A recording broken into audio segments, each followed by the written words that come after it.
Hey, welcome to this episode of Chad's Beer Reviews. I changed the man cave around a little. Could you tell? Let me know in the comments. Anyway, this is another beer that I got on 𝗕𝗡. Big surprise. I bought this specifically for the label. This is adorable. I'm 40% Nelson, and you can see it looks like Bender from Futurama. Hazy triple IPA. And the name of the brewery is just called Local Craft Beer, California. And I love it. It says Brew Pub and Bowling Alley. By the way, this is a 10% ABV. Hazy triple IPA, no canning date, only 15 IBUs. Quite a difference from like 𝗕𝗘𝗧𝓢. Anyway, pour it into the IPA glass. It kind of looks like a wit beer as far as appearance because it's kind of like that white, really pale orange, pale yellow, very cloudy, obviously for a hazy. Obviously, oddly enough, the head is not super huge, and after only just a minute or two, it has fizzled down. Before I get into the beer, I just wanted to show the brewery's website. So this is like a series of these Futurama beers they've done. So they have one 40% Galaxy, 40% Strata, and then of course this one right here. I couldn't find any others. If you go on YouTube and do a search for 9 times Bender was 40% something, like there's like this super cut of him saying, I'm 40% zinc, I'm 40% titanium. I'm rambling. Let's get into the beer here. So, yeah, I would say that's classic Nelson Sauvin hops type. That's a New Zealand hop, and like it usually has like a kind of white grape, and they call it lychee kind of smell, or gooseberries. Yeah, I mean, you would definitely, if you couldn't describe it, to the exact, fruit, you would probably call it, like a tropical smelling. I would say it's tropical, but like kind of like an essence of like a bit of a grassy kind of note. Maybe like a spice rack, like oregano or something like that. But yeah, this is like, to me, it's like green grape, probably like a little bit of pineapple, a little bit of tangerine. By the way, for 10% ABV, I do not smell alcohol. Maybe I'll taste it. Let's find out. Cheers.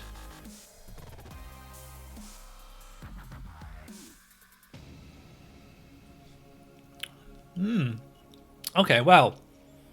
This definitely tastes a little bit different. In fact, I might even say a lot of bit different than the way it smells.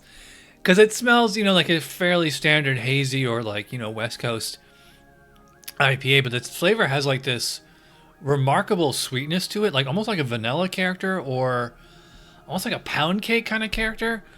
I mean, if it's a hazy, it would not surprise me at all if there's lactose sugar in here, which might account for that. Or maybe just like a little bit of like dry malt extract. Kind of like a white grape. Also, I think it's a little bit, to me, it's kind of a pineapple and I think like kind of like a pink grapefruit as far as the actual hop flavor. Bitterness on this one is quite low, not surprising. I mean, this is only 15 IBUs. I don't know if you guys can see that.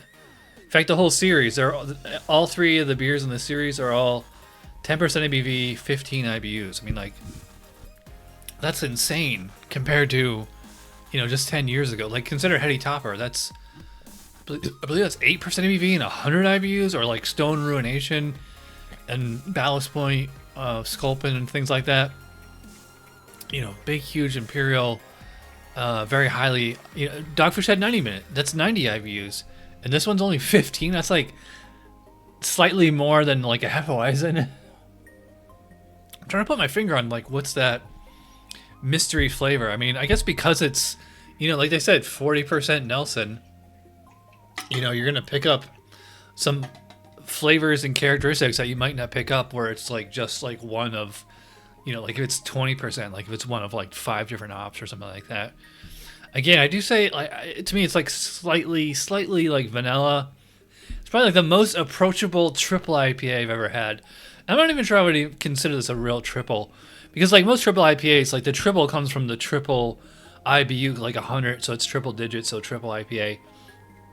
I mean, to me, this is more of a double IPA. It's 10%. It's really strong as far as the ABV.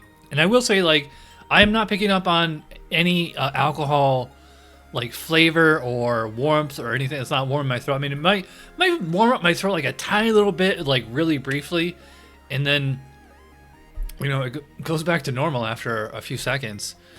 Interestingly enough, the hops aren't really lingering on my tongue here. I mean, well, okay, there is a lingering.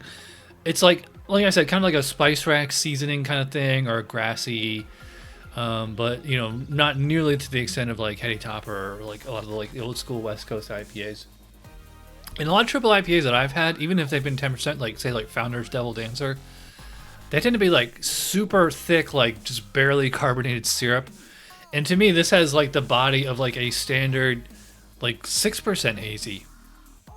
I would probably say it's like medium, maybe medium full. It is not, I would not call this a thick, sticky, syrupy beer, not at all. It's smooth, I will say that. I don't know if I would go as far as say creamy. Kind of like borderline creamy. Yeah, so like medium, maybe medium full body, smooth texture. Carbonation, probably about moderately high. Yeah, and it's kind of a fruity, briefly spicy aftertaste. It's this really interesting drinking experience because like the beer's so strong and yet so not bitter. We're approaching new territories with these hazies.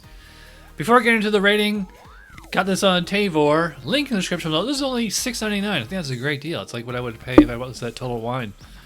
If you want to sign up with 𝗕𝗄𝓬, use my link. That'll get you $10 off your first purchase. Get enough referrals over there. Getting the influencer program. All right, so the score for the 40% Nelson. I like this one. I have had better, you know, hazies, doubles, triples, whatever you want to call it. I will say like this one is interesting. At least it has like it's a niche to it, something that I've never really had before or experienced before. That being said, it's not mind-blowing. You know, my socks are, it did not knock my socks off. My socks are still on. Not that it's a bad beer at all. I mean, it's not. I'm going to go solid. To me, this is like 8 out of 10, maybe 8.5. I don't think I could go higher than 8.5. Like I would say it's very good, approaching excellent. I would like to try the other beers in the series. In fact, if 𝗕𝗄𝓬 gets them, I will definitely get them. And I mean, I bought it just for the label, and it turns out the beer inside is actually pretty good. So, I mean, yeah, I would definitely recommend this, especially if you like hazies, or if you just like Futurama. All right, so I'm rambling. If you watch all the way in, you're awesome. Thanks for watching. I'll see you guys for Tuesday Night Beer School. Cheers.